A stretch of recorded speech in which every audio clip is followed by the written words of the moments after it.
Fidèles abonnés, bonsoir et bienvenue dans ce flash d'information. Les leaders de toutes les confessions religieuses du Mali se sont réunis lundi à Bamako.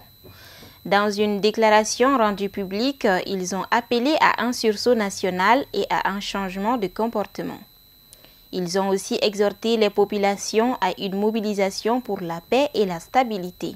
Cette sortie des leaders religieux intervient au moment où la classe politique est plutôt divisée sur marche à suivre pour la réussite de la transition.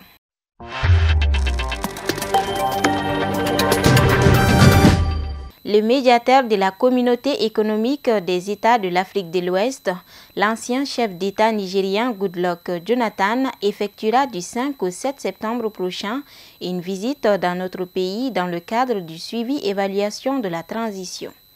Cette visite, faut-il le rappeler, intervient dans un contexte politique quelque peu tendu.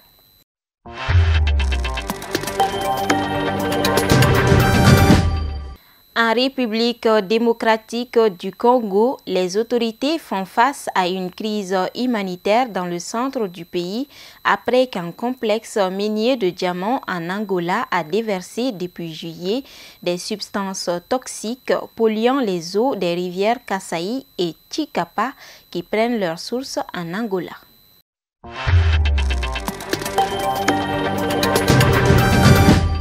Terminons cette édition en Afghanistan. Les derniers soldats de l'armée américaine ont quitté l'Afghanistan lundi 30 août au soir, mettant fin à 20 ans de guerre, la plus longue de l'histoire des États-Unis. Alors que les talibans ont saisi l'aéroport militaire de Kaboul, plus de 20 000 personnes traversent la frontière vers le Pakistan, première destination des réfugiés, d'où certains vont tenter de rejoindre l'Europe.